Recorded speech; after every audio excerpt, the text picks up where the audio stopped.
është duke parir, por ende nuk është kryer asgjë në Mitrovisë të Jugut dhe do të shikojmë këtu në Prishtinë, të shohim gazetarët tanë që janë në terren, është Arbresha Uka që lajmërohet nga Prishtina dhe është para selisë së cilës parti dhe të na tregoj se a ka fest ose a ka dikush atje nga ku po lajmërohet Prishtina. Arbresha?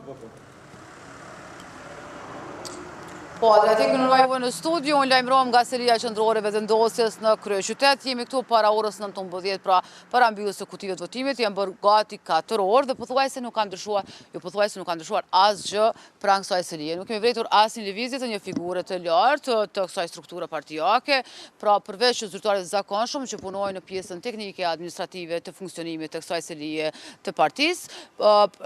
dhe njëjta gjëra që i kam raportuar pothuajse një orë më parë, nuk kemi parë ndonjë ndryshim. As zyrtarisht, as jo zyrtarisht nuk na është thënë që do të ketë ndonjë konferencë dhe ajo po nën kuptohet se jemi në prag të orës 23 dhe nuk ka ndonjë lëvizje apo indicie të theme që mund të ketë një paraqitje qoftë për rezultatet e tyre, pritshmëritë që ka pasur vendosja me kandidatin e tyre që garon për herë të parë pranë karrierën e tij politike për të synuar udhëheqjen e Prishtinës dhe për t'ia rikthyer potencialisht vendosjes ose jo, me që kemi aktualisht sipas exit pollit që u prezantua në Klan Kosova dhe rezultatet deri tanishme të procesuara të vendvotimeve dhe votave në KQZ në Prishtinë, pra kryesojnë, i kemi 2 kandidatë që mund të shkojnë janë në raundin e dytë, vazhdojnë garën për parim Ramën, kryetarin aktual dhe kandidatin nga LDK me kandidatin nga vendosja zotri Hajrullah Qeko. Çfarë kemi vërejtur është që kemi nënkuptuar që mbase partia vendosja, lëvizja vendosja është koncentruar në komuna të tjera që mund të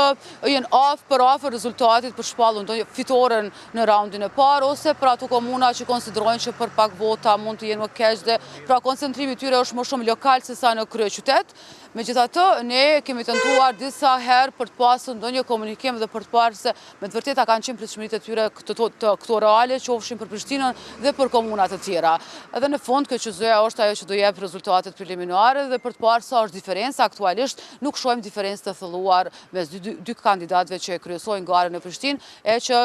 do të shkojmë në raundin e dytë me 9 nëntor. Kaq kishim nga vetvendosja, pra ka qenë një heshtje të themi totale para kësaj partie për dallim për subjekteve tjera në kryeqytet që ka pasur konferenca nga ato parti dhe fest pranë serisë së LDK-s e që ku dhe qytetarët mbase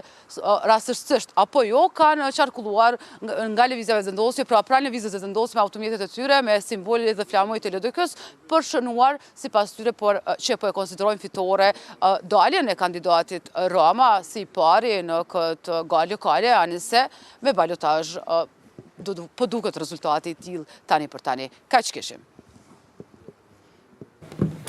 Pam pra edhe Arbreshën nga selia vetvendosjes ku si sta nuk ka asnjë indicie se dikush do të lajmërohet dhe tash do të shkojmë te Partia Demokratike e Kosovës këtu se selia në Prishtinë dhe është Rina Mujku atje. Rina, ç'kemi te selia e PDK-s?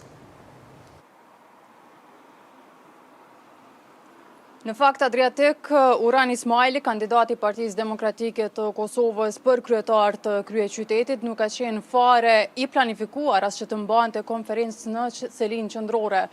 të PDK-s në Prishtinë, por mëtoi të ishte këtu tek selia e shtabit të zgjedhor të Partisë Demokratike të Kosovës, që ka mbyllur dyert prej më shumë se një ore tashmë dhe Uran Ismaili apo dikush prej stafit të tij nuk ndodhet as në këtë vend, pra këtu në Prishtinë, çka po ashtu është në vazhdim e asaj që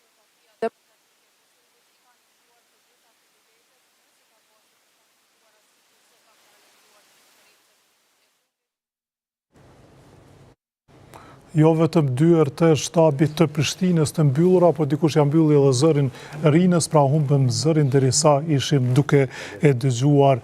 Rinën. Do të vazhdojmë komentimin e rezultateve.